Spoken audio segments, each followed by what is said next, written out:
Mi nombre es Gerardo Velázquez y bueno, vamos a iniciar con la sesión del día de hoy, cuyo título tiene SOC as a Service como estrategia de ciberseguridad. Está conmigo también en la sesión David Canillo, que va a ser también parte de esta sesión. Ahorita hacemos como esa presentación. Y bueno, la primera parte la voy a llevar yo. Y después, posteriormente a eso, bueno, le daré la palabra a David. Entonces, bueno, arrancamos. Si tienen dudas respecto a lo que vamos platicando, por favor, pónganlo en el chat. Y en algún momento bueno, que respondemos las preguntas o las dejamos como tal al último para juntar todas las preguntas y darle respuesta.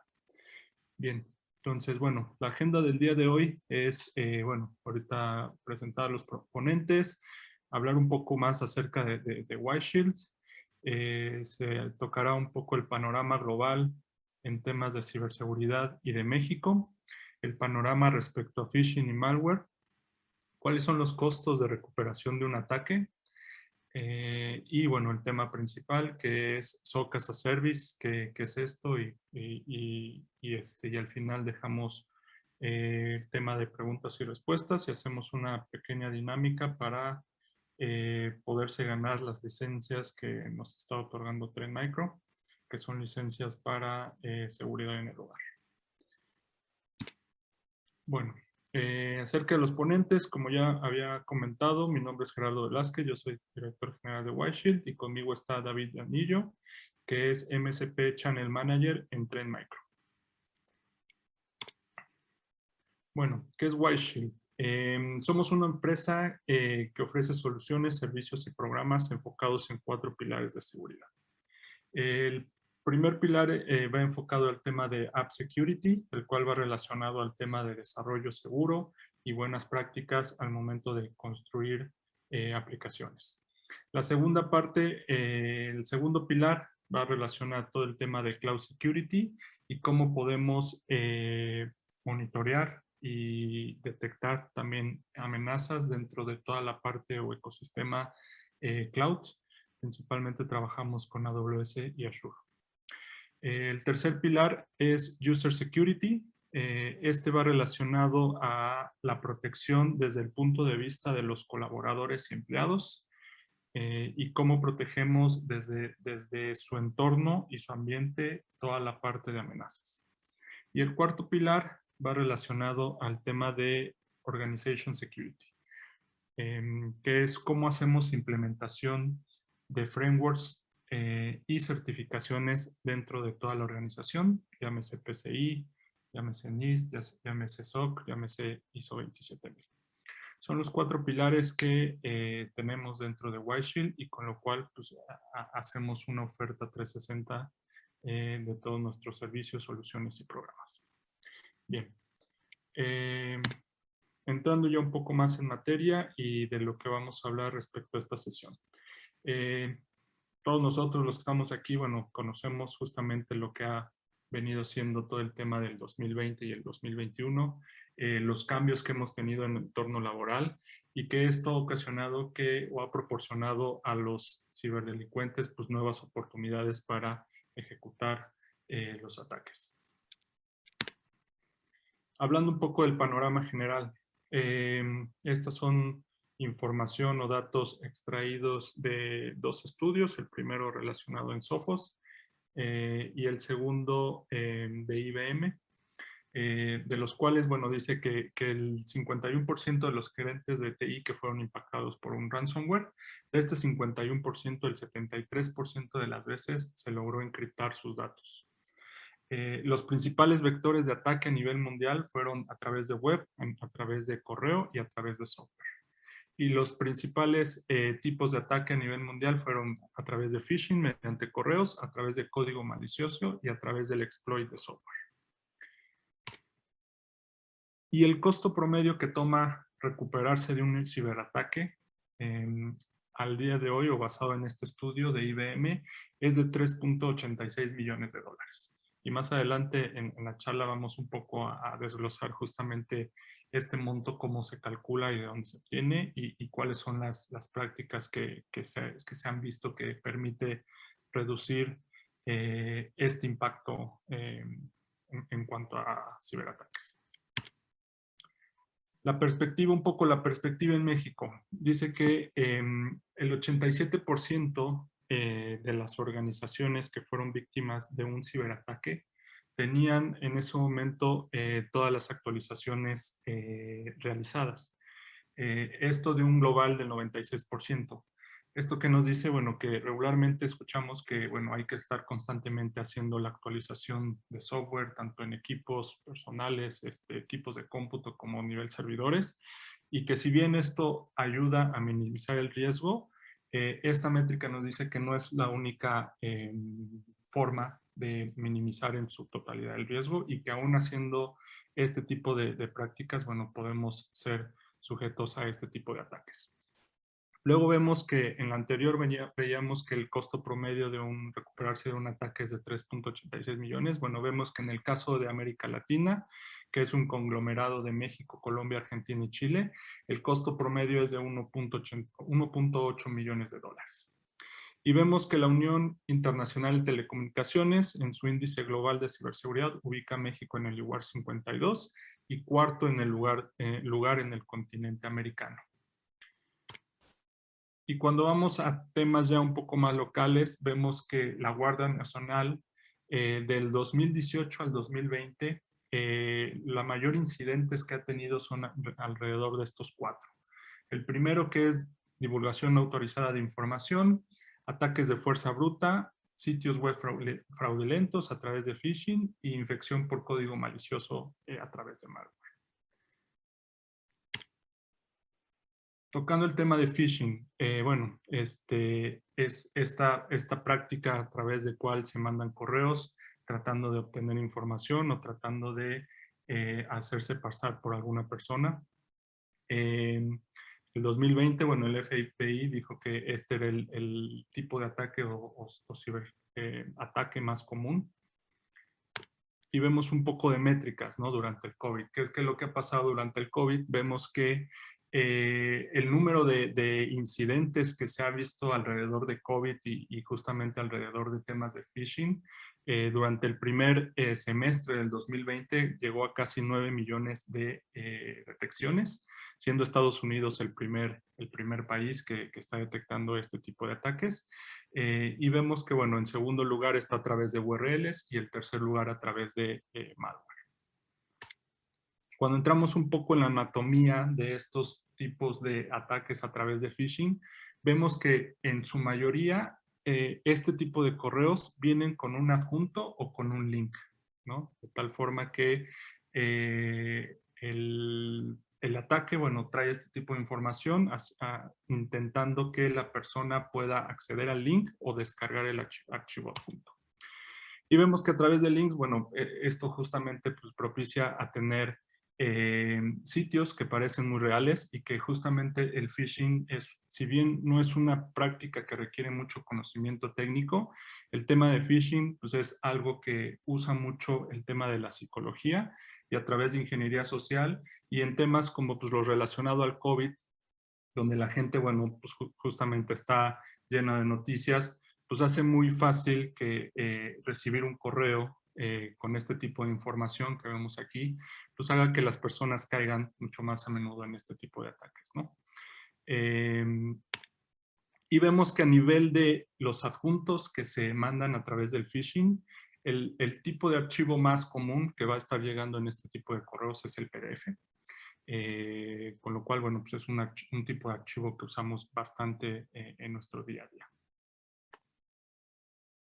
Y vemos estos nuevos tipos de ataque. Bueno, si bien el tema de BEC no es algo nuevo, es algo que está saliendo bastante últimamente, que es Business Email Compromise, que es esta técnica de tipo de correo donde se hacen pasar por gente conocida dentro de la organización, ya sea interna o de la cadena de suministro, llámese proveedores o clientes en su momento, y que justamente lo que buscan es tratar de persuadir a la gente interna dentro de la organización de que quien está mandando el correo es alguien conocido, alguien que a lo mejor con quien ha interactuado últimamente, y que esto propicia a que justamente pues la persona que recibe el correo crea más en este tipo de información. Vemos que de este tipo de correos regularmente a través del CEO o a través de algún director es quien tratan de suplantar esta identidad, ¿no? Entonces, los atacantes hacen pasarse por el CEO o por algún director dentro de alguna organización, dentro de la organización o dentro de algún proveedor de la cadena de suministro, con lo cual vemos que pues, se mandan este tipo de correos a diferentes áreas, pero vemos que las principales áreas a quienes está llegando este tipo de correo es el área financiera. Entonces, vemos que este tipo de ataque es mucho más común. ¿Por qué? Pues porque lo que buscan es, y aprovechándose justamente de temas relacionados como COVID o algún otro tema de índole que también involucra a las empresas, pues que hacen llegar este tipo de correos y veremos que estos correos pues hacen alusión a, por ejemplo, algún proveedor que por algún motivo en el correo, cuando se manda, dice, oye, ¿sabes qué? El proyecto que estamos trabajando contigo se atrasó por algún tema de COVID.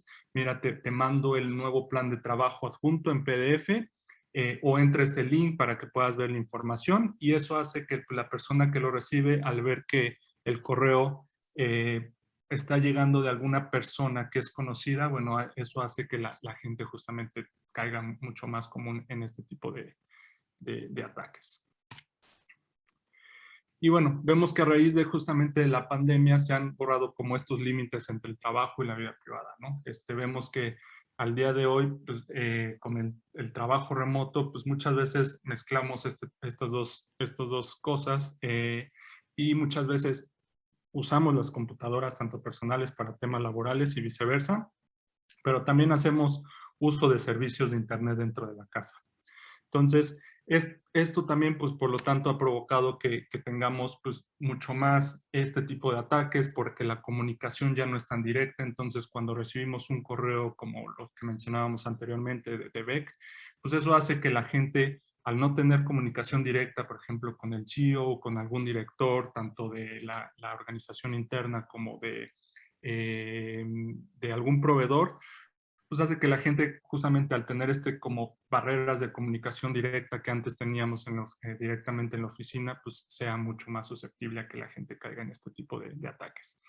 Vemos también que pues, se dio un incremento en el tipo de malwares. Es un malware Ryuk que justamente vio un incremento en comparación con el 2019. Si bien en octubre fue cuando más incrementó y en los demás meses estuvo inclusive por debajo, esto no quiere decir que el tipo de ataques a través de malware haya sido disminuido, sino veremos más adelante que más bien esto ha hecho que los atacantes ahora se enfoquen en otro tipo de actividades.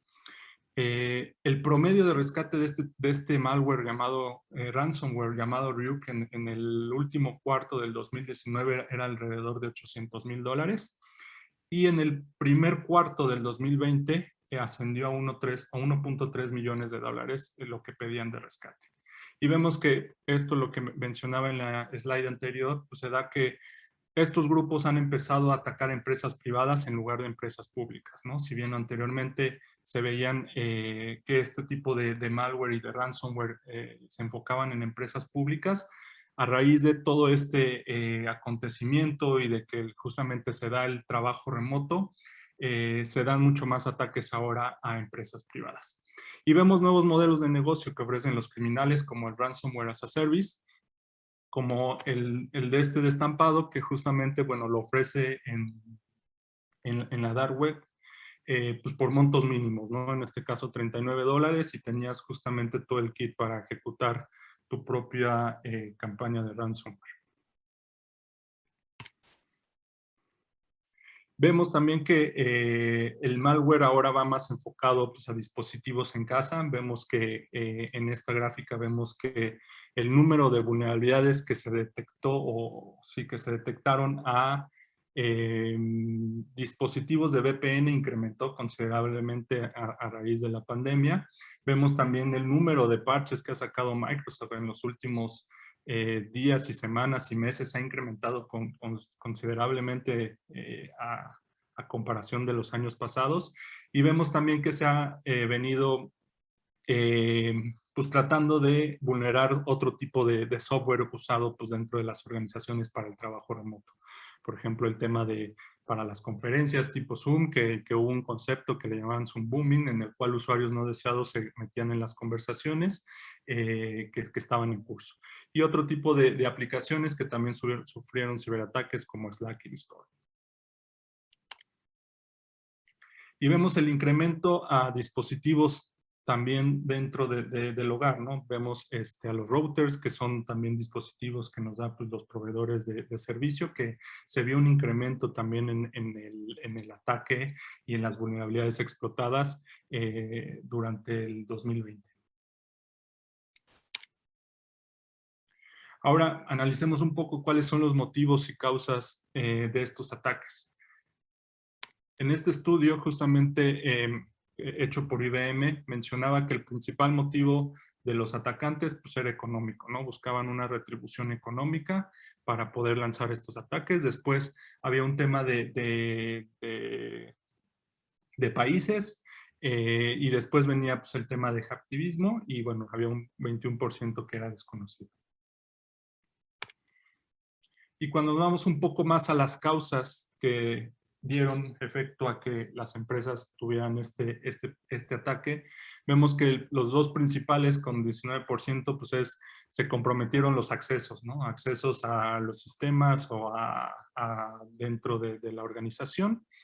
Y también temas de configuración cloud, ¿no? Que ahorita también vamos a ver una gráfica interesante de esto, cómo impacta el tema de migración hacia la nube. Si bien es algo que se tiene que llevar a cabo, esto lo que nos dice es que más empresas están migrando a la nube, pero también conforme más empresas se migran a la nube, es más susceptible a que tengan un error de configuración dentro de lo que se está migrando y que eso ocasione que pues, la información sea expuesta o los sistemas sean expuestos. Por ejemplo, para esto nosotros usamos una solución que justamente permite monitorear los servicios y actividad dentro de la nube en busca de posibles errores de configuración. Y en tercer y cuarto lugar, bueno, vemos el tema de que vulnerabilidades a través de software de terceros, que también es algo que se está dando mucho con todo el tema de SaaS, donde ocupamos software de terceros. Bueno, muchas veces a través de este software de terceros es como entran y es la causa principal del ataque. Y bueno, y temas de phishing y ve que ahí está Business Email Compromise, que aunque es un porcentaje bajo en comparación con los demás, bueno, es algo que se está también dando más y más. Y si lo agrupamos en categorías, vemos que el 52%, un poco más de la mitad de estos causas fueron relacionados a un ataque directo. Es decir, hubo alguien detrás de esto que atacó directamente en la empresa buscando comprometer las credenciales o buscando encontrar una configuración incorrecta en la nube o buscando encontrar alguna vulnerabilidad en software de tercero para llegar a la empresa. Mientras con un 25% vemos que esto se debió a un error en algún sistema y el tercer lugar pues, a un error humano. Ahora hablemos un poco más de los costos que lleva justamente recuperarse de un ataque. Y esto también pues, va en relación a todo este tema de la pandemia y el trabajo remoto, ¿no? Dice que el 76% de las organizaciones pues mencionó que el trabajo remoto pues, sería más complicada responder a un tema de filtración de datos. Y vemos en esta gráfica, si bien durante el 2018, 2019 y 2020 el costo total de recuperarse de un ataque se mantuvo. Ahorita vamos a ver un poco en el desglose por qué este tipo de costos se mantuvieron y a lo mejor no fueron incrementados. Bueno, hablábamos justamente que el costo promedio es de 3.86 millones, Estados Unidos el país con el más alto costo. El sector de salud es la industria con el más alto costo de recuperación, que son 7.3 millones de dólares, y el sector financiero con 5.8 millones de dólares.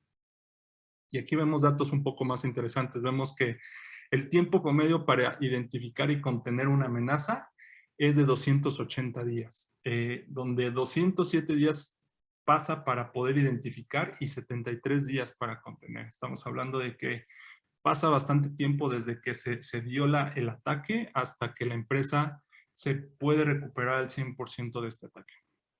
Y el 52%, como lo veamos en la gráfica de la slide anterior, bueno, va relacionado a ataques maliciosos directos a las empresas. Ahora, ¿cómo se calculan estos costos? El estudio lo que hace es darle un costo promedio por registro del cliente que fue justamente extraído, si es que se extrajo información del cliente. Y dice que en promedio cuesta $150 por cada uno de los registros que son extraídos en un ciberataque. Entonces, si esto lo multiplicamos por la cantidad de registros que fueron extraídos, bueno, pues eso nos da un costo. Nuevamente, el 53% de los casos son motivados por temas financieros. Hubo un aumento del 14% debido a malas configuraciones en la nube. Y muchas empresas se ahorraron dinero, en este caso se ahorraron 3.58 millones de dólares con una estrategia de seguridad automatizada, y también se ahorró 2 millones de dólares con aquellas empresas que tienen un plan de respuesta a incidentes.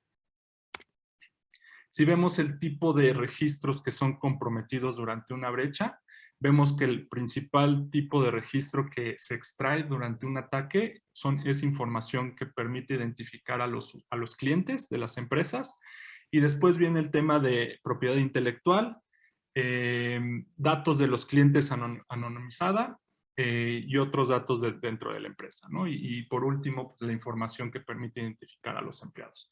Entonces, la mayoría de las veces del ataque, bueno, pues justamente los atacantes van a poder extraer datos de los clientes de esas empresas. Con lo cual, bueno, se vuelve pues, el activo más valioso, ¿no? Dentro de cualquier organización. Ahora, si los categorizamos estos costos de ataque, vemos que se dividen en 4. La primera es Detection and Escalation, que es actividades que permiten a una empresa detectar razonablemente la brecha. El segundo es notificación, que es actividades pues, para notificar justamente a los interesados, reguladores de protección de datos y otros terceros. Pérdida en el negocio, que son actividades que intentan minimizar la pérdida de clientes, interrupción del negocio y pérdida de ingresos. Y el último, que son actividades que permiten ayudar a las víctimas de una brecha a comunicarse con la empresa y reparar como tal pues este daño a las víctimas y reguladores. Y si lo vemos esto, cómo se distribuye en el costo, veremos que justamente donde hay mayor impacto es en el lost business, es donde se tiene un mayor impacto, donde tienen mayor impacto las empresas. Después viene con el 28%, pues justamente en poder detectar y escalar esto. Veíamos anteriormente pues, cuántos días pasa para poder detectar, y que aquí un dato interesante que viene en este estudio es que aquellas empresas que tienen un seguro contra ciberataques, las empresas usan ese seguro para pagar servicios de consultoría expertos para justamente ayudarles a detectar por dónde se tuvo esta brecha. Entonces, este 28% justamente va mucho en relación a estas empresas que tienen un seguro, regularmente lo usan para este tipo de servicios. Y bueno, luego justamente el tema de actividades para comunicación y reparar como tal el daño de las víctimas. Y el menor porcentaje, bueno, es en temas de notificación, ¿no? Que es notificar a la entidad reguladora si está dentro de una industria como tal que tiene regulación. Y bueno, pues las amenazas modernas justamente y con todo este tema pues requieren justamente de defensas integrales y tecnologías de seguridad multicapa. No basta nada más con alguna solución, sino se requiere, al día de hoy ya se requieren estrategias a diferentes niveles. Y vamos a ver como última parte, y con esto, bueno, ya cedo la palabra a David, es cuáles fueron las actividades que beneficiaron y que impactaron más en el costo de recuperación ante un ciberataque. Vemos que las actividades que permitieron ahorrar más dinero a las empresas fue tener un esquema o un plan de respuesta a incidentes.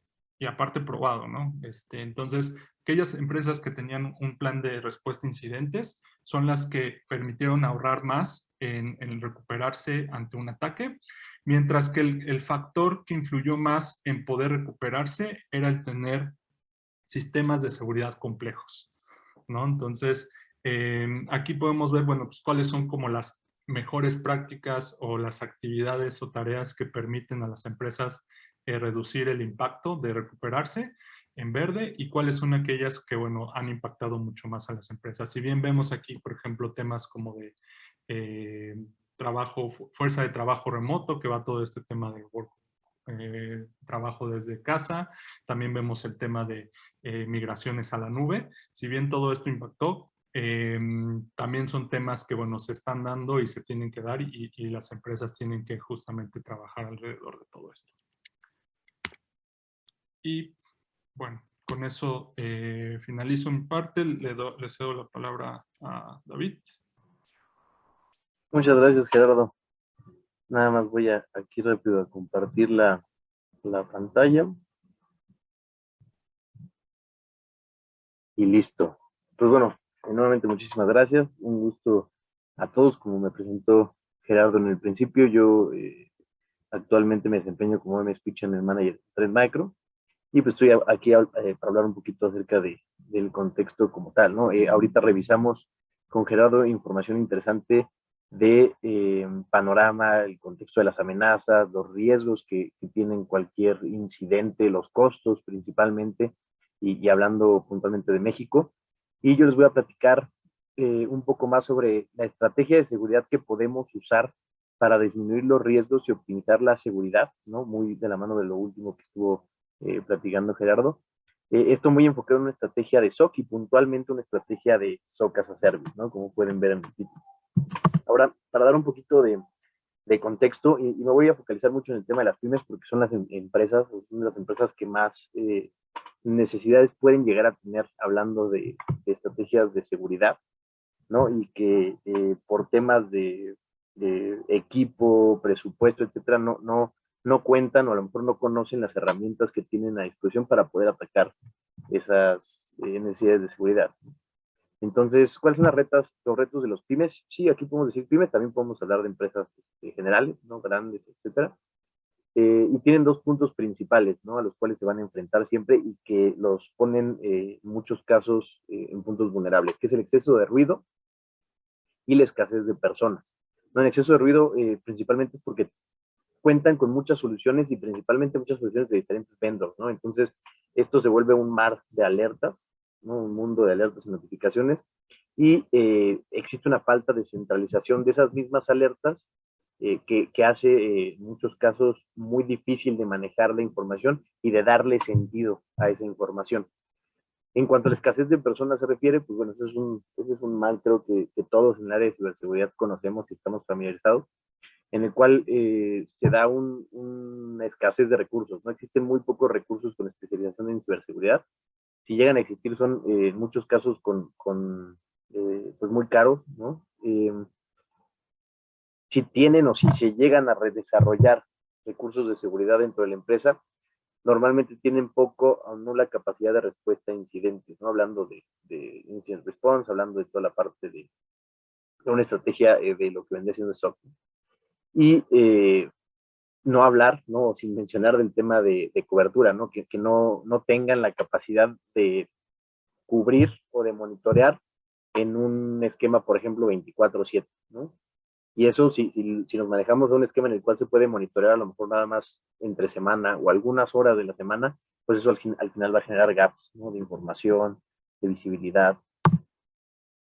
Un poquito de dónde nos manejamos o el contexto actual. De un tiempo para acá, los ciberataques van en aumento y van a seguir creciendo, ¿no? De los últimos 5 años ha crecido 67% los incidentes de seguridad a nivel mundial, y esto solamente va a aumentar. ¿Por qué? Porque la superficie de ataque, es decir, los diferentes ecosistemas en los cuales podemos recibir nosotros una vulneración o un ataque, solamente va a ser más extenso, ¿no? Antes solamente era el endpoint, después se migró también a los equipos móviles, después se migró a aplicaciones como Office 365, por ejemplo, dando una empresa general, aplicaciones en la nube, infraestructura en la nube, y así, ¿no? Vamos agregando cada vez más ecosistemas a lo que es la operación de una empresa.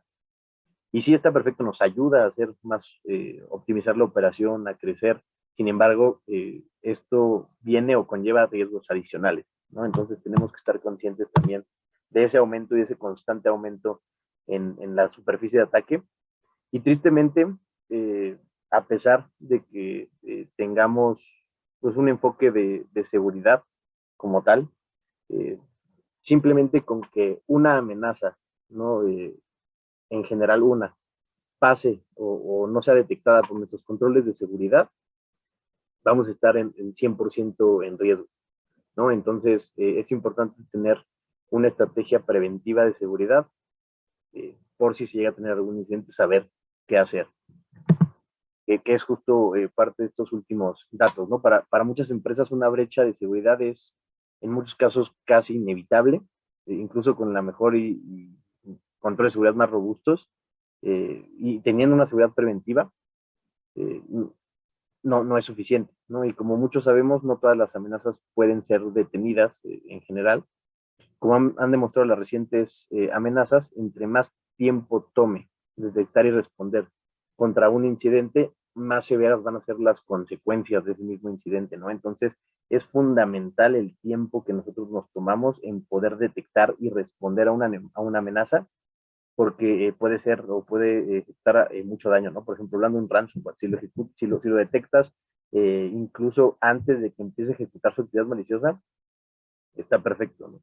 Lo ejecutas en sus primeros actividades o sus primeros intentos de encriptación, perfecto, pero si ya lo dejas, te tardas en detectar esa amenaza y te tardas en responder a la misma, pues vas a tener un impacto gigantesco. Ahora, ¿cómo o por qué es que surgen estas necesidades de seguridad y estos riesgos principalmente, ¿no? ¿Por qué se dan estos gaps de seguridad? ¿Por qué se siguen dando detecciones y alertas si tenemos ya seguridad preventiva, ¿no? Por ejemplo, hablando de filtros de seguridad, etcétera. Esto es porque muchas veces los enfoques de seguridad se van a basar en silos, ¿no? O en apartados. Es decir, por ejemplo, la seguridad o el SOC tradicional, o la estrategia de SOC convencional, muchas veces y ni siquiera ya no es una estrategia de seguridad convencional, se enfoca mucho en la parte de protección de endpoints, ¿no? Y de usuarios, y se aísla digamos, en su propio ecosistema.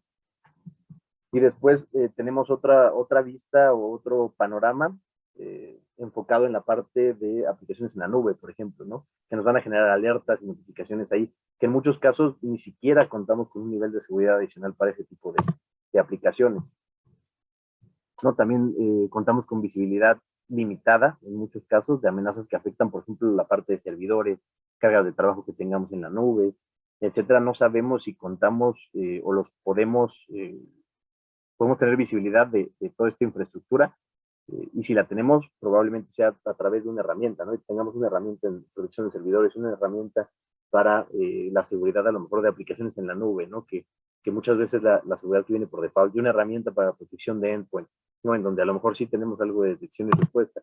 Y luego le agregamos el correo electrónico, ¿no? Que es el vector número uno de ataque, en donde la mayoría de las amenazas vulneran a las empresas, principalmente por pues, el tema de los usuarios, ¿no? Que son un riesgo importante. Y en esta parte, pues también es otro silo de información, otro foco de información, otro punto en donde se van a generar muchísimas alertas, muchísimos eventos. Y todo esto se va a centralizar si tenemos un CIEM, sino en un analista, en una persona de seguridad que va a estar monitoreando y dándole sentido a todas estas alertas, ¿no? Pero esas alertas, pues en muchos casos llega a ser demasiadas y llega a ser abrumador, ¿no? El poderle dar contexto a todas estas alertas, y esto es lo que llamamos y mencionaba en un principio como ruido, ¿no? Es un ruido gigante de muchas alertas que en muchos casos no llevan a nada y que son solamente alertas de más que no se dio un incidente a raíz de esa detección de esa alerta, pero hay otras que sí, ¿no? Entonces, entre tantas alertas de ese estilo se pierde cuáles tenemos que seguir, cuáles no, cuáles eh, cuáles pudieron haber generado algún incidente. Entonces, y de lo que platicaba ahorita, ¿no? Todo se va aislando, los equipos de seguridad necesitan descifrar lo que pasó, necesitan ver qué es lo que sucedió, qué pasó aquí, qué pasó allá, cómo lo correlacionamos, cómo le damos sentido a toda esta información. Aquí es donde entra esta estrategia de SOC, ¿no? Y principalmente una estrategia de SOC que utilice como base una tecnología de detección y respuesta, ¿no? Que eso es lo que nos va a dar esta capacidad de respuesta a incidentes. Aquí lo que vamos a hacer es eliminar el aislamiento de cada uno de estos hilos de información.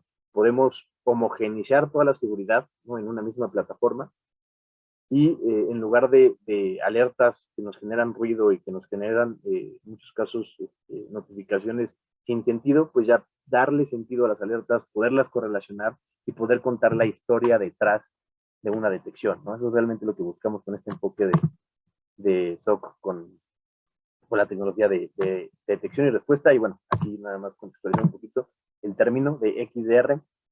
Aquí utilizamos esa tecnología de XDR o le llamamos XDR al Cross Detection and Response. ¿Qué significa esto? Que es una tecnología de detección y respuesta en capas. Nos va a permitir correlacionar eventos en diferentes capas y por ende darle sentido a todas estas alertas que probablemente contengan y tengan que ver unas con otras en diferentes ecosistemas. Aquí tenemos, bueno, y una pausa comercial también, ¿no? Pero algo importante, bueno, no comercial, pero una pausa. Solo por si tienen dudas, comentarios, cosas, está habilitado el tema del chat, la parte de las preguntas y respuestas. Nosotros con todo el gusto del mundo los ayudamos o intentamos aclarar cualquier duda que tengan. ¿Vale? Aquí tenemos ahora un ejemplo por ejemplo, un SIEM, ¿no? ¿Cómo funcionaría un SIEM? ¿Qué es lo que veríamos con un SIEM? Pensando en un ataque general, ¿no? Un correo de phishing que se abrió, ¿no? Lo abrió el usuario, o abrió el documento que venía embebido de Word, esto ejecutó un PowerShell y el PowerShell hizo un Command and Control que descargó o se apropió de las credenciales de acceso por ejemplo, no sé, AWS o cualquier plataforma en la nube que se pueda acceder de forma o a través del navegador y accedió a un contenedor y empezó a hacer movimientos laterales la amenaza a través o empezó a hacer movimientos laterales a través de los contenedores, ¿no? Por ejemplo, tenemos toda esta historia que contar, pero con las alertas o con este tema de la centralización de alertas y eventos, pues solamente vamos a ver un solo evento, ¿no? Nos va a decir, ok, tienes un Command and Control, perfecto, pero no vamos a saber cuál fue el origen de ese Command and Control, por qué sucedió, por qué está ahí, cuál es la razón de esa alerta en específico. Simplemente la bloqueamos y listo y tenemos el logo, el historial de qué sucedió. Fue una estrategia de detección y respuesta que, digo, es estándar y es muy popular, ¿no? Detección y respuesta tendría que ser ya, a parecer de muchos, un estándar en el nivel de seguridad de endpoint. Lo que hacemos con detección y respuesta es hacer una correlación de eventos justamente dentro de la parte dentro del endpoint, ¿no? Dentro del punto final, el equipo de cómputo de cliente. En este caso vamos a poder ver cierta parte de la historia. ¿Por qué? Porque nuevamente nos vamos al tema de los hilos. Vamos a ver lo que sucedió en el equipo. Se abrió el documento de Word, se ejecutó el PowerShell, hizo un Command and Control y accedió a las credenciales que estaban dentro del explorador del equipo, ¿no? O que podía acceder dentro del explorador del equipo. Sin embargo, ya lo que sucedió en la nube, ¿no? Lo que sucedió en esa infraestructura, lo que sucedió en el correo electrónico, no tenemos visibilidad alguna, ¿no? Solo vemos lo que sucedió en el endpoint.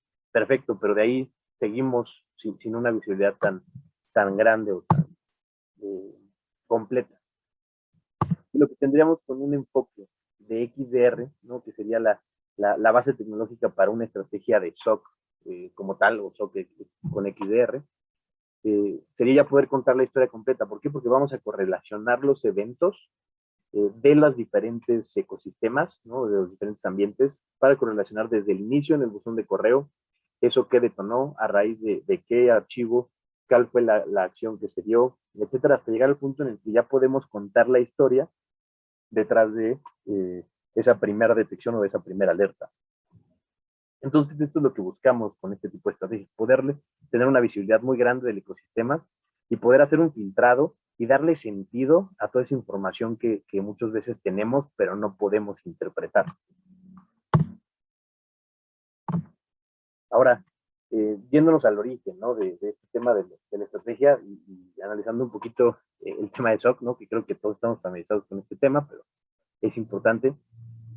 Un SOC lo podemos ver como dos puntos, ¿no? Porque no tiene que ser tampoco algo tan especializado ni tan robusto. Puede ser un equipo operando en turno sin parar, un equipo de seguridad, de gente especializada en ciberseguridad operando sin parar, o una instalación, ya un lugar a lo mejor más especializado, con infraestructura, con etcétera, dedicado a prevenir, detectar, evaluar, responder a incidentes y a amenazas de seguridad, ¿no? Realmente eso es lo que va a ser un SOC. El SOC muchas veces o lo vemos como muy inalcanzable en muchos casos, pero realmente el poder tener un SOC tampoco significa tanto, ¿no? Puede ser desde un SOC pequeño, una operación no tan compleja porque no es necesario, o puede ser hasta un SOC ya con infraestructura, como decía, ¿no? Con un lugar establecido, etcétera. Realmente no hay que ponerle tanto peso a esa parte. ¿Y por qué las organizaciones están optando por justo un enfoque de SOC y principalmente un enfoque de SOC as a service, ¿no? En este caso, las empresas buscan implementar estrategias de SOC normal, ¿no? Ya sea SOC on-premise o SOC as a service o SOC mediante un servicio administrado, etcétera. Esto debido a la necesidad de un mayor control sobre sus procesos de monitoreo y respuesta, ¿no? Respuesta a incidentes como tal. Y esto además también les va a dar la capacidad de tener decisiones y conversaciones más informadas con respecto a regulaciones, a reguladores, a información interna, a realmente eh, el nivel de seguridad interna que tienen, ¿no? Y poder analizar de forma más profunda sus gaps de seguridad, su nivel de seguridad en general.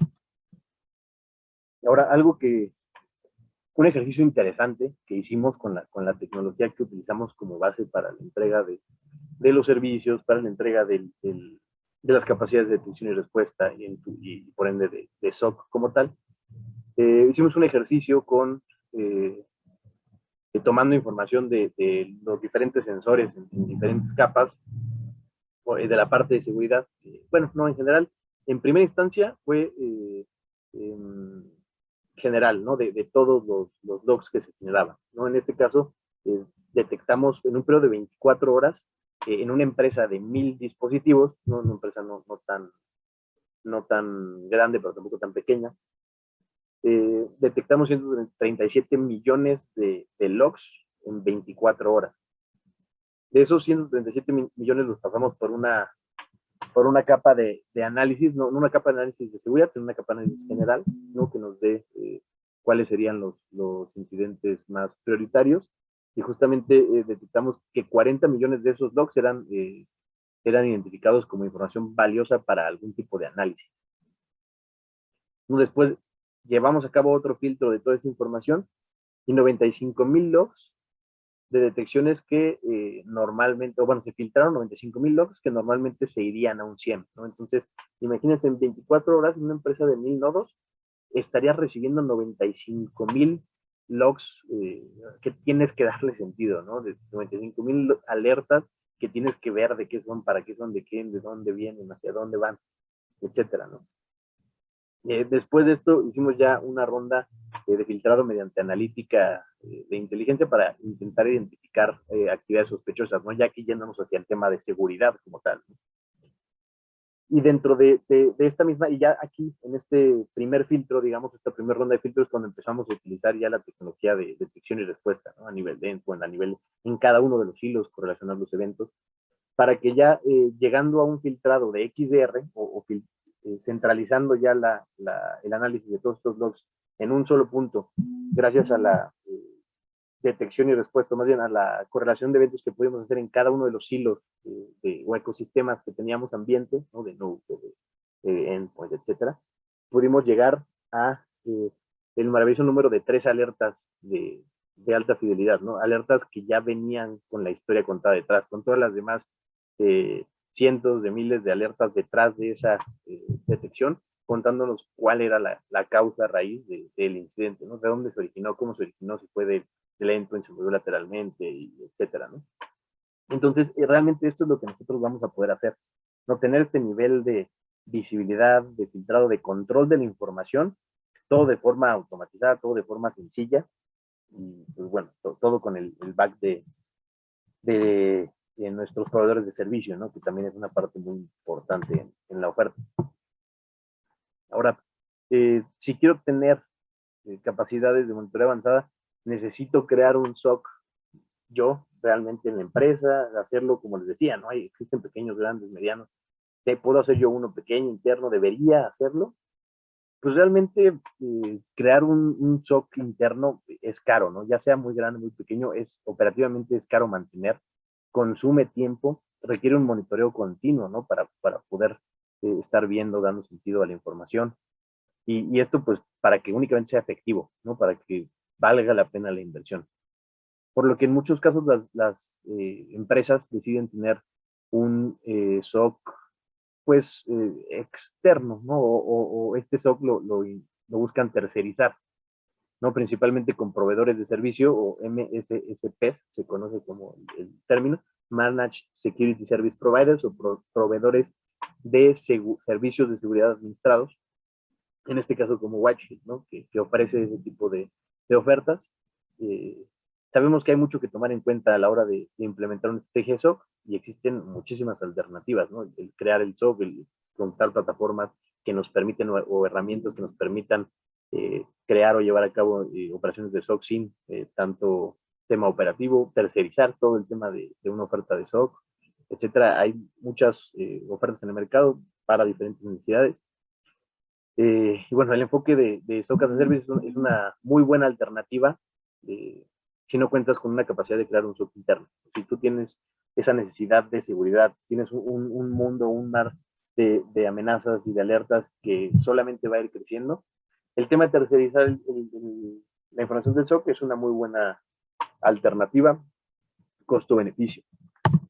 Ahora, ¿cuál es realmente una oferta de SOC as a Service, o qué es lo que deberíamos de contemplar, ¿no? Es un monitoreo o incluye monitoreo de seguridad, es una plataforma, utiliza plataformas basadas en la nube principalmente, tienen capacidades multitenant que permiten ejecutar acciones de forma remota, ¿no? Si te están dando un servicio o si tú le estás ocupando de forma interna. Son servicios principalmente basados en la nube, que en muchos casos, ya prácticamente de forma estándar, ocupan tecnología de detección y respuesta, ¿no? Y principalmente, o lo más recomendado es que sea una detección y respuesta, no solamente en el endpoint, sino por lo que vimos de la información, también en capas, ¿no? Poder hacer una correlación completa, una visibilidad completa del ecosistema.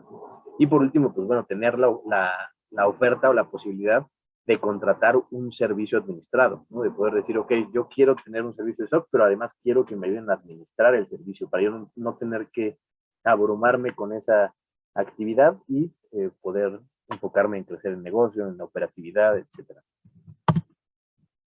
Ahora, ¿cuáles serían las recomendaciones que pues nosotros como especialistas en seguridad les podemos hacer pensando al implementar las capacidades de un SOC, ¿no? Esto, y bueno, mucha de esta información, de hecho no lo mencioné, pero es importante, está basada en investigaciones de Gartner, ¿no? Que Gartner para mí es uno de los consultores más importantes en el mundo hablando de TI como tal, y en seguridad pues también tiene un área muy, muy reconocida, ¿no? Entonces su información la verdad le da mucho sentido a las cosas, es muy analítica y en muchos casos muy certera, ¿no? Entonces, bueno, este tema también es recomendaciones, no mías como Trend Micro como tal, o no de Whiteshield, sino desde Gartner, ¿no? Lo principal es realizar análisis costo-beneficio y también pues tener un gran conocimiento o intentar explorar las opciones que existen en el mercado antes de buscar invertir en un SOC, ya sea o cualquier estrategia SOC, ¿no? Ver cuáles son pros, contras, beneficios, etcétera.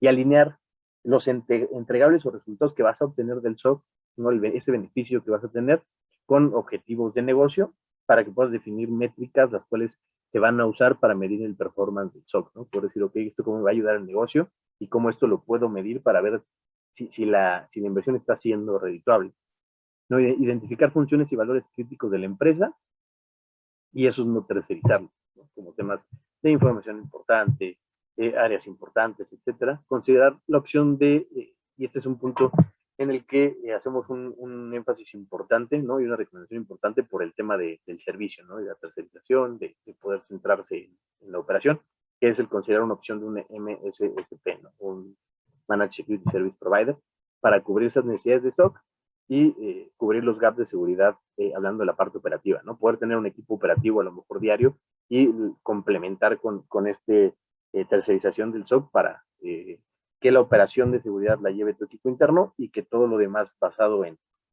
detección de amenazas, monitoreo, etcétera, lo pueda tercerizar con el SOC.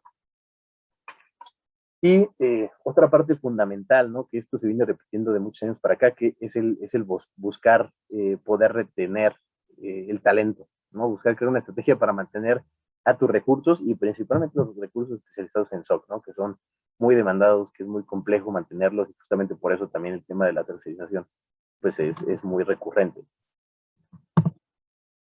Por último, bueno, últimos puntitos como tal, ¿cuáles son los beneficios o cuáles son los beneficios que obtiene una organización con un SOC o con una estrategia de SOC con tecnología de detección y respuesta?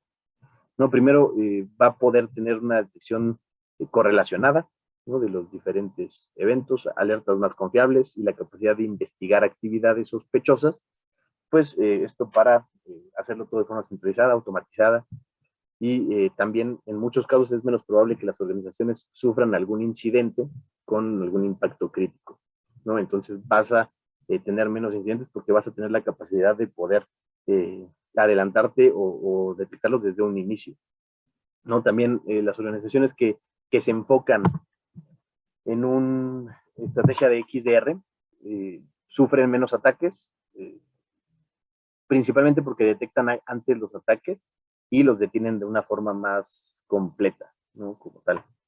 Y por último está el tema de la reprogramación como tal, ¿no? Esto nos va a mostrar que cuando se tiene una imagen más amplia, se puede comprender mejor el impacto total de algún incidente y esto no solo nos va a permitir responder más rápido, sino de manera más completa, ¿no? Hay menos, en este caso va a haber menos puntos ciegos que van a permitir un resurgimiento de los ataques, ¿no? El tema de las persistencias, por ejemplo, de tener algún incidente ya dentro del sistema, si no tenemos la capacidad o visibilidad con su entrega, detección y respuesta, vamos a seguir teniendo ataques. ¿Por qué? Porque sí, detectamos este incidente que lo vemos de forma repetida, pero ¿por qué se da? ¿Cómo nace? Con detección y respuesta, pues va a existir ese tema de, ok, esta detección ya sé desde dónde se origina, cuál es la causa raíz y la elimino, ¿no? Una persistencia a través de, por ejemplo, una aplicación maliciosa instalada, ¿no? Entonces, ese tipo de beneficios son los que vamos a obtener con este tema de visibilidad. Y aquí haciendo énfasis, ya no, o más bien sobre el tema de SOC, ¿no? De las capacidades de tener herramientas que te permitan adaptar una estrategia de SOC con detección y respuesta. Aquí podemos tener también adicionalmente servicios, ¿no? Sobre esa plataforma de SOC en la cual se van a poder tercerizar o lo que conocemos como MDR, que es Managed Detection and Response, la detección y respuesta administrada, en el cual pues tú en tu oferta de SOC con detección y respuesta vas a poder tercerizar todo ese tema de análisis, correlación, investigación, ¿no? O a grandes rasgos el servicio o un servicio de MDR te va a ayudar principalmente con el expertise, ¿no? Expertos en threat hunting.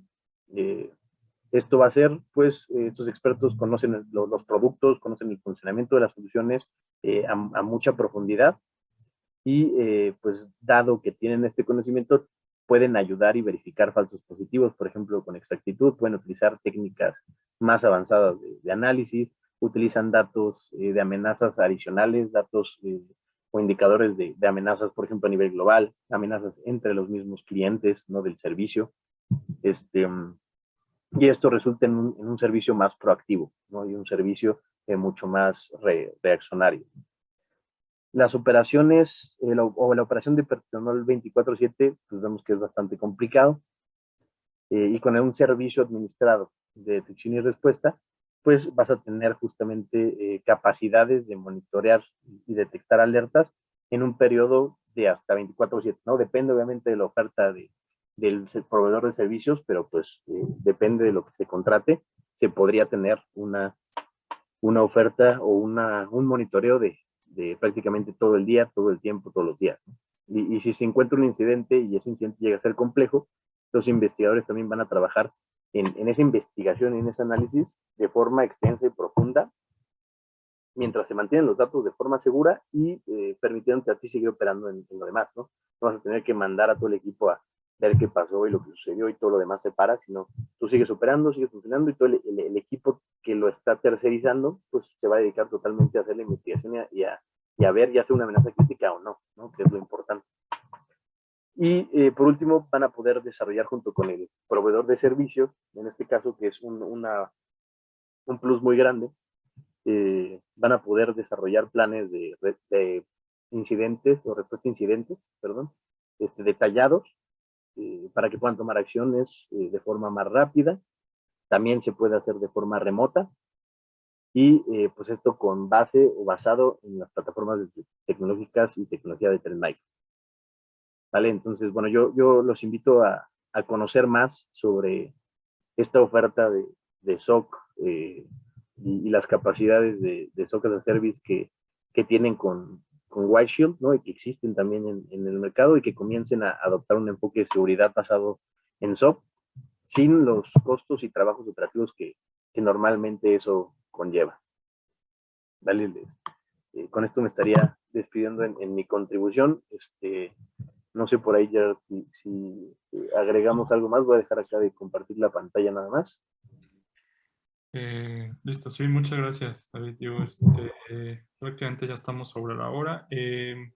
No sé si hay alguna duda de los asistentes. Yo nada más comparto por último. No sé, a ver si me puedes dar ahí la opción de compartir para ya cerrar.